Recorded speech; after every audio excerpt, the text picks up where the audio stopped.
आदाब, मेरा नाम है ज़फ़र इकबाल और आप देख रहे हैं हमारा ख़ास कार्यक्रम एक मुलाकात।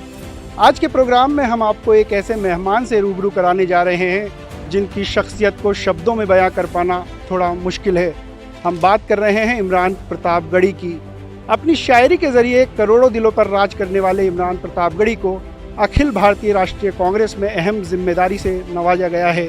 उन्हें अल्पसंख्यक मोर्चा के राष्ट्रीय अध्यक्ष की जिम्मेदारी ऐसे वक्त पर दी गई है जब कांग्रेस अपने सबसे बुरे दौर से गुजर रही है। कितना चुनौतीपूर्ण हो सकता है इमरान प्रतापगढ़ी और कांग्रेस के लिए आने वाला समय, आइए जानते हैं खुद उन्हीं की जुबानी। इमरान भाई, आपका स्वागत है दी एडिटर के खास प्रोग्राम एक मुलाकात में। शुक्रिया। कितना चुनौतीपूर्ण मानते हैं आने वाला समय और कितना कांटों भरा हो सकता है ये ताज, कितनी बड़ी और अहम जिम्मेदारी ठीक उत्तर प्रदेश चुनावों से पहले आपको दी गई है? दरअसल आपने कहा कि कांग्रेस अपने बुरे दौर से गुजर रही है। दरअसल कांग्रेस अपने बुरे दौर से नहीं गुजर रही, बल्कि देश अपने बुरे दौर से गुजर रहा है। तो हमें देश बचाना है, हमें देश को संभालना है, देश की लड़ाई लड़नी है। तो जाहिर सी बात है कि नफ़रतों के खिलाफ लड़ना एक मुश्किल काम होता है, इसमें कोई दो राय नहीं। लेकिन कांग्रेस ने देश की लड़ाई तब लड़ी जब फिरंगियों से लड़ना था, तो वो तो और मुश्किल दौर था 1947 से पहले, जब नफरत वाली ताकतों ने जब भी इस मुल्क पे हावी होने की कोशिश की, कांग्रेस लड़ती रही। और एक बार फिर ऐसा हुआ है कि आज उनके हाथ में सत्ता है और वो सत्ता का जितना दुरुपयोग हो सकता है वो कर रहे हैं। लेकिन हम कांग्रेसी लोग हैं, हम सोनिया जी के नेतृत्व में, राहुल जी के नेतृत्व में, प्रियंका जी के नेतृत्व में लगातार लड़ेंगे और एक दिन देश को फिर से फासिस्ट ताकतों से छीन करके सेकुलर ताकतों के हाथ में लाएंगे। इमरान भाई, उत्तर प्रदेश में समाजवादी पार्टी का संगठन, उसके बाद आपकी एक बहुत लंबी फैन फॉलोइंग और कांग्रेस ने आपको जिस तरह प्रमोट किया है और ओवैसी साहब का ये ऐलान कि हम 100 सीटों पर लड़ेंगे, क्या लगता है कहीं ना कहीं अल्पसंख्यक मतदाता इसको लेकर भ्रम की स्थिति में नहीं आ जाएगा कि किसकी तरफ जाना है? नहीं, ये भाजपा की एक साजिश है कि वो भ्रम पैदा करे। तो हैदराबाद से कुछ बोला जाएगा तो नागपुर कुछ उस पर रिएक्ट करेगा, लेकिन उत्तर प्रदेश बहुत सियासी तौर पे बहुत अच्छी जहनियत रखने वाला सूबा है। उस सूबे ने कई प्रधानमंत्री दिए हैं इस मुल्क को, कई बड़े नेता दिए हैं। तो जो भ्रम आपको टीवी चैनलों के जरिए फैलाया जा रहा दिख रहा है, वो साफ सुथरा हो जाएगा। अभी एक आध डेढ़ महीने में, अभी गंगा में बहुत पानी बहेगा, अभी तक लाशें बह रही थी, अब पानी बहेगा और उसके बाद फिर सियासत बहेगी। तो उत्तर प्रदेश भ्रम में बिल्कुल नहीं रहेगा। उत्तर प्रदेश की आवाम, सिर्फ मुसलमानों का मसला नहीं है। देखिए, उत्तर प्रदेश के चुनाव को हिंदू मुसलमान जो बनाने की साजिश रची जा रही है, उस साजिश को उत्तर प्रदेश का मतदाता भी समझ रहा है और मुसलमानों को भी समझना पड़ेगा। उत्तर प्रदेश में अकलियत के लोग 20% हैं, 80% लोग ऐसे हैं जो मेजॉरिटी से हैं और इस कोविड काल में सबसे ज़्यादा दुश्वारी झेली है उत्तर प्रदेश ने। सरकार ने सिर्फ कागज़ों पर यह दिखाया है कि हमने बहुत अच्छा काम किया है, लेकिन अगर 2 कब्रें कब्रिस्तान में खुद रही थी तो 100 लाशें जो है वो गंगा जी के घाट पर जल रही थी। तो यह चुनाव सिर्फ मुसलमान का चुनाव नहीं है। मीडिया इस चुनाव को ओवैसी वर्सेस योगी दिखाने की जो साजिश रच रहा है, इसको उत्तर प्रदेश समझ रहा है, ऐसा नहीं कि नहीं समझ रहा है, और हम उनकी इस साजिश को कभी भी कामयाब नहीं होने देंगे। ये चुनाव उत्तर प्रदेश के हिंदू, मुसलमान, किसान, नौजवान सबका चुनाव है। उत्तर प्रदेश के ही किसान किस तरह से गाजीपुर बॉर्डर पे बैठे हुए हैं, भाजपा सुनने को तैयार नहीं है। तो ऐसे में ये चुनाव, इसे हिंदू मुसलमान ना बनाइए, चुनाव उत्तर प्रदेश का चुनाव, उत्तर प्रदेश की जनता बनाम भाजपा सरकार है। नागपुर की आपने बात की, मोहन भागवत जी ने बयान दिया है, देश के डीएनए को लेकर के दिया है और साथ ही लिंचिंग को लेकर दिया है। मॉब लिंचिंग जब भी हुई है, आपने बढ़ चढ़ करके उन लोगों की मदद की है जिन परिवारों को इससे चोट पहुंची। क्या मानते हैं, इस बयान को किस तरह से देखते हैं? देखिए, पहली बात तो मुझे थोड़ी सी तसल्ली इस बात की हुई कि आरएसएस प्रमुख जो है वो मानते हैं कि हिंदुस्तान में लिंचिंग होती है, वरना इससे पहले तो भारतीय जनता पार्टी मानती ही नहीं थी कि लिंचिंग होती है। मैंने पहलू खान की मां को अपने सीने से लगाया है, मैंने तबरेज़ के परिवार को अपने सीने से लगाया है, मैंने रकबर के परिवार को, मैंने जुनैद के परिवार को, मैं मोहम्मद उमर के परिवार तक गया हूं। इस देश में मॉब लिंचिंग के शिकार कई सारे परिवार ऐसे हैं, मैं जिनके घरों तक गया हूं, एक बार नहीं कई बार गया हूं, और शायद वाहिद आदमी हूं, मैं अकेला आदमी हूं जो गया है किसी परिवार के घर तक, वरना तकरीरें करने वाले जितने सो कॉल्ड अकलियत के भी नेता हैं वो भी कहीं नहीं गए। मैं गया हूं उनके घरों तक, इसलिए मुझे पता है कि लिंचिंग का दर्द झेल रहे परिवार का गम क्या होता है। मुझे तसल्ली है कि आरएसएस प्रमुख ने बात करी है।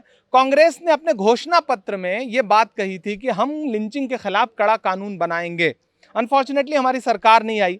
आज आरएसएस प्रमुख ने कहा है, मुझे लगता है कि अब नरेंद्र मोदी जी आरएसएस प्रमुख की बात मानेंगे, क्योंकि पूरी सरकार उनके इशारे पे चलती है। तो मैं नरेंद्र मोदी जी से अपील करूंगा कि अब तो आरएसएस प्रमुख तक ने कह दिया, अब तो कम से कम लिंचिंग के खिलाफ एक कड़ा कानून बना दीजिए, जिससे कि ये जो आतंकी घटनाएं हैं, मैं इसे आतंकी घटना मानता हूं। 50, 100, 200 लोगों की भीड़ किसी एक बेगुनाह निरीह इंसान को सड़क पे पीट पीट के मार दे, यही तो आतंक है ना, यही तो आतंकवाद है ना। दरअसल आतंकी घटनाएं हैं ये। तो आरएसएस प्रमुख जी ने अगर ये बात कही है और ये कहा है कि सबका डीएनए एक है, तो मेरा मानना है कि भारत के हर आदमी का मिजाजन जो डीएनए है वो एक ही है, हर भारतवासी एक है, इसमें कोई दो राय नहीं। लेकिन मुझे हैरत है कि पहलू खान की बिलखती हुई 85 साल की नाबीना मां के आंसुओं को देख करके किसी नरेंद्र मोदी जी का दिल क्यों नहीं पसीजता। पसीजना चाहिए। नजीब जो इसी शहर से गायब हो गया, जहां प्रधानमंत्री जी रहते हैं, वहां से 5 किलोमीटर 4 किलोमीटर की दूरी पर जेएनयू पड़ता है, वहां से गायब हुआ और मां रोती बिलखती रही। लेकिन डीएनए एक होने की बातें करने वालों लोगों ने उसका दर्द क्यों नहीं महसूस किया? शायद वो उसे अपना नहीं मानते, उस माँ को अपना नहीं मानते। तो शायद मेरा ख्याल है कि जिस तरह से नजीब की माँ है, उसी तरह नरेंद्र मोदी जी की भी माँ है। तो अगर डीएनए एक होने की बात कर रहे हैं आप, तो एहसास को भी एक मानिए ना, गम को भी एक मानिए ना, और सजा दीजिए ऐसे लोगों को। आप सजा देते हैं तो मुझे खुशी होगी, मैं आपके कदम का स्वागत करूंगा। अक़लियत के नेताओं की बात करी, दो चेहरों की तरफ आज अक़लियत हिंदुस्तान में देख रही है, एक इमरान प्रतापगढ़ी और दूसरे ओवैसी। कंपैरिजन किस तरह से देखते हैं, कैसी लड़ाई उत्तर प्रदेश में देखने को मिलेगी? देखिए, ये कोई तुलना इन चीज़ों की हो ही नहीं सकती, पहली चीज़। दूसरी चीज़ ये है कि मैं कांग्रेस पार्टी का एक सिपाही हूँ। कांग्रेस पार्टी वो कांग्रेस पार्टी जिसने इस मुल्क को फिरंगियों से आज़ाद कराया है, वो कांग्रेस पार्टी जिसने उस वक्त जब हिंदुस्तान पाकिस्तान दो मुल्क बंट रहे थे, मजहब की बुनियाद पे बंटवारा हुआ, बहुत नफरतें थीं, उस वक्त भी मौलाना आज़ाद साहब को नेहरू जी ने अपने सीने से लगाया। मैं उस पार्टी का एक सिपाही हूं और मैं जानता हूं कि इस मुल्क को सिर्फ जज्बाती तकरीरों से आगे नहीं ले जाया जा सकता। सरे मिंबर वो ख्वाबों के महल तामीर करते हैं, इलाजे गम नहीं करते, फ़कत तकरीर करते हैं। मैं सिर्फ तकरीरों में यकीन नहीं रखता। मुझे अगर सिर्फ तकरीरों में यकीन रखना होता तो मैं शायरी सुनाता था, शायरी सुनाता रहता, नज़में पढ़ता रहता, तालियां बजती रहती और उसी खुमार में रहता। लेकिन मैं जानता हूं कि उस खुमार से निकल करके आपको ज़मीन पे अगर मसलों के हल ढूंढने हैं तो आपको ऐसी पॉलिटिकल पार्टी के साथ खड़ा होना पड़ेगा जो सरकार बनाने बिगाड़ने के खेल को समझे, उस खेल का हिस्सा हो। बाकी वो सरकार बनाने बिगाड़ने के किसी खेल का हिस्सा ही नहीं है। वो सिर्फ कहीं ना कहीं, पता नहीं उन्हें समझ आता है या नहीं आता, मुझे लगता है कि समझते हैं वो। भाजपा उनका जो फायदा उठा रही है, अल्लाह करे वो समझें, मुझे खुशी होगी वो समझेंगे, इसी में कौम का भला भी है। राहुल गांधी जी ने, आपने या पूरी कांग्रेस पार्टी ने राफेल के मुद्दे को हर मंच से जोर शोर से उठाया था। अब फ्रांस में उसको लेकर के इन्वेस्टिगेशन चल रहा है, जबकि यहाँ की सरकार और ये कहें कि सुप्रीम कोर्ट तक इन्वेस्टिगेशन को नकार चुकी है। तो कितना ज़रूरी मानते हैं उस इन्वेस्टिगेशन को, और अगर इन्वेस्टिगेशन नहीं होता है तो क्या रास्ता है जिससे इसकी सच्चाई लोगों के सामने आए? देखिए, देश के सामने राहुल जी ने चीख चीख करके हर मंच पे ये बात कही कि राफेल में घोटाला हुआ है।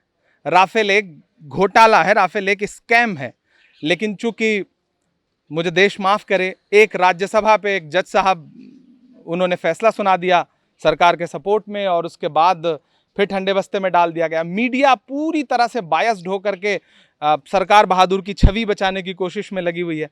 लेकिन राफेल एक ऐसा जिन्न है जो नरेंद्र मोदी जी को सपने में भी दिखाई पड़ता होगा, और राहुल जी ने कहा है तो राहुल जी पीछा छोड़ने वालों में से नहीं है। कितनी भी सोशल मीडिया पे ट्रोलिंग करा लो, कितना भी हैशटैग चला लो, कैंपेन चला लो, लेकिन राहुल गांधी एक ऐसे जिद्दी नेता का नाम है जो किसी मुद्दे पर ईमानदारी से अड़ा तो फिर अड़ा।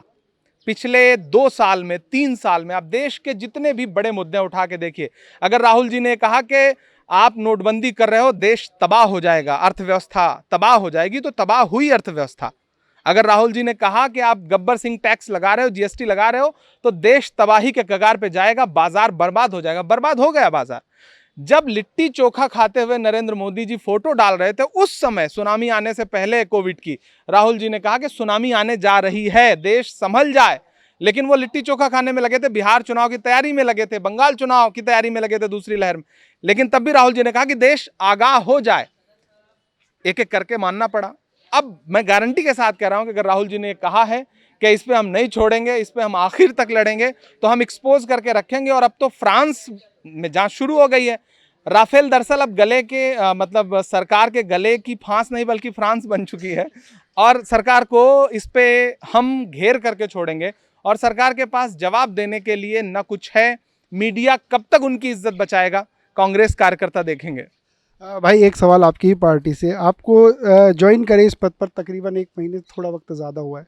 इस 1 महीने में ही लगने लगा है कि कांग्रेस पार्टी में अल्पसंख्यक विभाग भी कोई है जो कार्य करता है। इससे पहले ये विभाग पूरी तरह से, एक तरह से माने कि मुर्दा पड़ा था। क्या मानते हैं अब अल्पसंख्यकों का ये विभाग वाकई एक्टिव हो जाएगा, देश भर में इसके लिए काम होगा? क्योंकि देखने में आया कि प्रदेश अध्यक्ष तक को टिकट नहीं दिया जाता है अल्पसंख्यक विभाग के। जिन जिन चीज़ों की शिकायतें रही होंगी, पहले भी विभाग ने ठीक काम किया, अच्छा काम किया है, अब बहुत अच्छा करेगा।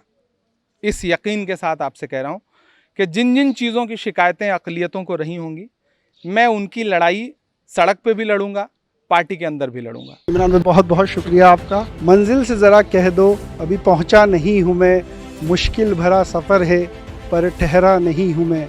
इसी जज्बे को दिल में संजोए इमरान प्रतापगढ़ी ने कांग्रेस पार्टी को देश भर में मजबूत करने का बीड़ा उठाया है। इमरान प्रतापगढ़ी का कहना है कि देश की आत्मा में कांग्रेस की विचारधारा बसती है और देश की खुशहाली और तरक्की के लिए कांग्रेस का दोबारा सत्ता में आना बेहद ज़रूरी है। हमारे इस खास पेशकश में फ़िलहाल इतना ही।